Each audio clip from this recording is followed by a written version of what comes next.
नमस्कार, आपसे मेरा नाम है शुभवीर यादव एडवोकेट और मैं आप सभी के लिए लीगल एडवाइस पर वीडियोस अपलोड करता हूं, जो कि आप सब लोग उसको लाइक करते हैं, पसंद करते हैं, शेयर करते हैं और सब्सक्राइब भी करते हैं। अब तक नहीं किया तुरंत करिएगा और दूसरे लोगों तक भी जानकारी को ज़रूर शेयर करिएगा।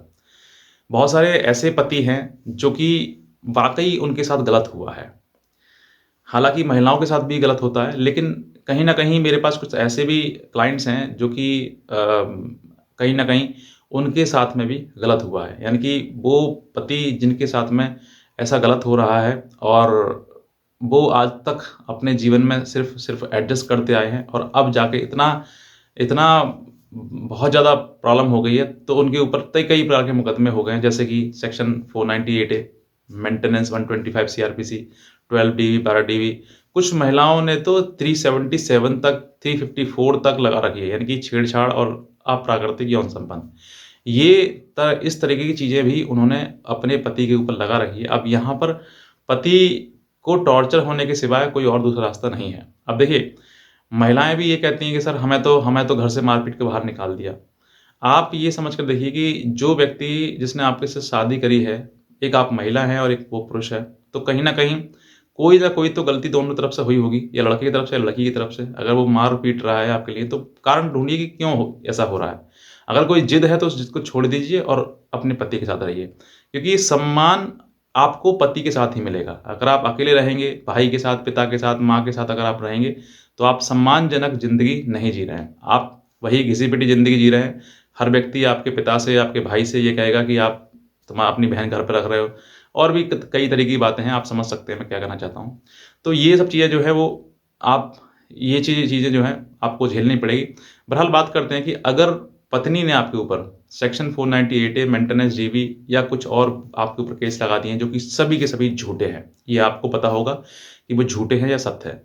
अगर आपने झूठे केस झेले हैं या फिर झेल रहे हैं, तो आपको आपको किसी प्रकार से परेशान होने की आवश्यकता नहीं है। मैं आपको ऑन वीडियो कॉल ये कह रहा हूँ, वीडियो पर कह रहा हूँ कि आपको परेशान होने की बिल्कुल आवश्यकता नहीं है। सिर्फ़ और सिर्फ़ अपनी सत्यता से लड़ते जाइए। कोर्ट में जब आप जाएँगे, बहुत सारे ऐसे भी हैं जो पति ये कहते हैं, सर हमारी बात तो सुनता ही नहीं है कोर्ट, हमारी बात तो रखी नहीं जाती है। मैं कहता हूँ आप अपनी बात ईमानदारी से रखिए, सत्यता के पूर्ण रखिए, अकॉर्डिंग टू लॉ रखिए, 100% आपकी बात सुनी जाएगी।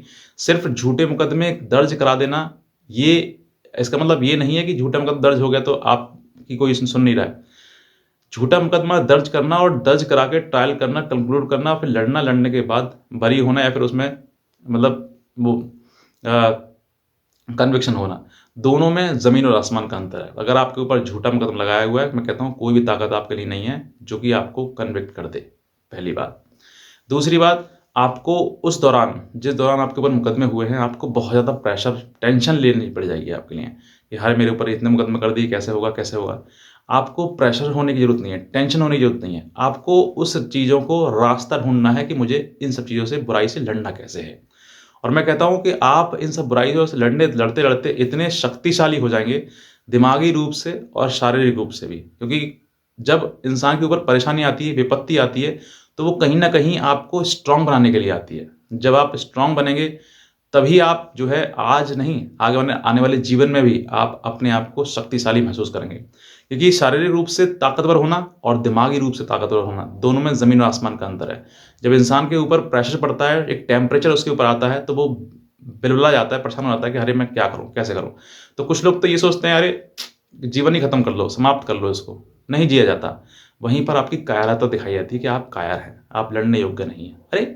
लड़िए, जो होगा सो देखा जाएगा भविष्य में। चाहे 498 ए केस कर दिया, चाहे मेंटेनेंस कर दिया, डीवी कर दिया, ज़्यादातर क्या होगा? 498 में मैक्सिमम क्या हो सकता है? मैं कहता हूँ मैक्सिमम हार्ड टू हार्ड, अगर आपने मान लीजिए कि साहब गलती आप ही की है, आप ही की मान लीजिए पति की है, हार्ड टू हार्ड क्या हो जाएगा? मैक्सिमम 3 इयर्स का पनिशमेंट है, ठीक? 3 इयर्स में भी आप लड़ेंगे, अपनी बात भी कहेंगे, तो कहीं न कहीं गलती थोड़ी बहुत उसकी भी होगी, ऐसा नहीं है आप ही की पूरी गलती है। तो वो जो पनिशमेंट है, मैक्सिमम पनिशमेंट, वो हो सकता है रिड्यूस होकर 1 एंड हाफ ईयर हो जाए, 1 ईयर हो जाए, और उसमें भी अपीलेबल है वो। वो आप अपील कर देंगे, आप हाई कोर्ट चले जाएँगे, फिर उसमें भी आप लगातार चलते रहेंगे और कहीं न कहीं आपको बरी होने का समय भी मिल जाएगा। तो वो जो चीज़ें हैं, जो आप समझते हैं कि अरे! मुझे क्या हो जाएगा, क्या नहीं हो जाएगा, इन सब चीज़ों से आपको बाहर निकलना है। कुछ नहीं होगा, समय आने पर हर चीज़ का समाधान होता है। समस्या है तो समाधान है, बिल्कुल है। और आपके लिए सेक्शन 498 में ये हो गया, ठीक है, मान लीजिए। दूसरा, और मैं कहता हूँ होता नहीं है, बहुत ज़्यादा 99% केसेस मैं कहता हूँ lower court, high court, supreme court तक हर जगह यही वर्डिक्ट आ रही है कि महिलाएं जो है इसका दुरुपयोग कर रही हैं। और दुरुपयोग के साथ-साथ में ऑनरेबल सुप्रीम कोर्ट ने तो लीगल टेररिज्म बोल दिया है इस चीज़ के लिए, कि सिर्फ़ और सिर्फ़ उगाही के लिए, पैसा उगाही के लिए झूठे मुकदमे लगाओ, पति परेशान हो जाएगा तो वो पैसा देगा, यही बस और कुछ नहीं है। तो आपको डरना नहीं है, प्रूफ़ करना भी पत्नी की ज़िम्मेदारी है, पति की कोई ज़िम्मेदारी नहीं है। पत्नी इसको प्रूव करे कि हाँ, उसने दहेज माँगा, मारपीट करी, ये करा सब कुछ। ऐसा कहीं न कहीं आपके में कोई न कोई लैकुना होगा ही होगा कि भई ये नहीं है। बहरहाल बात करते हैं 125 की। 125 में मैक्सिमम क्या होगा? अरे ज़्यादा से ज़्यादा आपकी पत्नी है तो खर्चा बन जाएगा, बस क्या है? इससे ज़्यादा कुछ नहीं होगा। थोड़ा-मोड़ा, छोटा-मोटा मान लीजिए मैं कह रहा हूँ आपकी पत्नी पढ़ी लिखी है, तो ऑनरेबल सुप्रीम कोर्ट की कई रूलिंग आ गई हैं, उसमें भी आप बरी हो निकल जाएँगे, उसमें भी आपको नहीं देना पड़ेगा। किसी प्रकार से वो किसी के साथ संबंध में है, तब भी आप नहीं देंगे। किसी प्रकार से कोई और उसने शादी कर ली है, तब भी आप नहीं दे पाएँगे। पढ़ी लिखी है, कमाती है, तब भी आप नहीं दे पाएँगे। बहुत सारे लीगल टर्म्स हैं जिसमें आधार पर आप मेंटेनेंस से भी बच जाएँगे। मतलब कहीं न कहीं आपके लिए मेंटेनेंस भी कुछ आपको दिक्कत नहीं आएगी। जा सकते अगर मान लीजिए सब चीज़ आपको आपके अगेंस्ट जा रही हैं, तो आपको मेंटेनेंस देना पड़ जाएगा, सिंपल। क्या इसमें बड़ी बात हो गई? तीसरा बात करते हैं डीवी की। डीवी में भी आपका वही सिस्टम है जो मेंटेनेंस का है, घरेलू हिंसा। घरेलू हिंसा में भी आपने अगर कारित करी है, प्रूफ कर दिया, प्रूफ नहीं कर पाए, अपने आप को साबित नहीं करे, तो क्या होगा? मेंटेनेंस बन जाएगा उसमें भी। लेकिन अब ऑनरेबल सुप्रीम कोर्ट की नई रूलिंग ये भी आ गई है कि अगर आपको मेंटेनेंस एक में दे रहे हैं, सेक्शन 125 में दे रहे हैं, तो 12 डीवी में देने की कोई आवश्यकता है नहीं। तो दोनों में से किसी एक में ले सकती है वो। तो ये भी आपके लिए बहुत अच्छी, मतलब कहीं न कहीं आपके लिए लड़ने के लिए रास्ते आपके बहुत हैं। बस लड़ना है आपको, अपने आप को मानसिक रूप से स्ट्रॉन्ग बनाना है। अगर आप स्ट्रॉन्ग बनेंगे ना, तभी आप लड़ पाएँगे, क्योंकि झूठ दुःख देता है, लेकिन आपको स्ट्रॉन्ग भी बनाता है। मैं फॉर एग्ज़ाम्पल कहता हूँ कि जब भी आपके जीवन में, आप जब छोटे होंगे, स्कूल टाइम में होंगे, जब भी आपके जीवन में कोई ना कोई परीक्षा आई होगी, तो आपको बहुत ज़्यादा परेशानी हुई होगी कि यार परीक्षा कैसे आ गई। लेकिन आप सोच कर देखिए, वो परीक्षा जो है आपको नेक्स्ट क्लास में ले गई है। यानी कि एक पहली क्लास से दूसरी क्लास और दूसरी से तीसरी क्लास, और इससे बढ़ते-बढ़ते आप ग्रेजुएशन और पोस्ट ग्रेजुएट और अच्छे पढ़े लिखे हो गए। क्यों? क्योंकि आपने हर कदम जो है, जिस कदम आपको परेशानी आई, उसी कदम आपने एक कदम आगे जंप किया।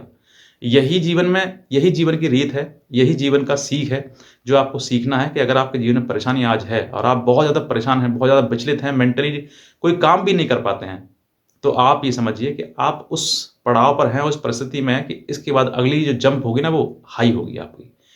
आप अगली क्लास में चले जाएँगे, चाहे वो सुपर क्लास हो, अच्छी क्लास होगी, मतलब बुराई नहीं, गलत नहीं होगी, लेकिन आपने गलत नहीं किया तो।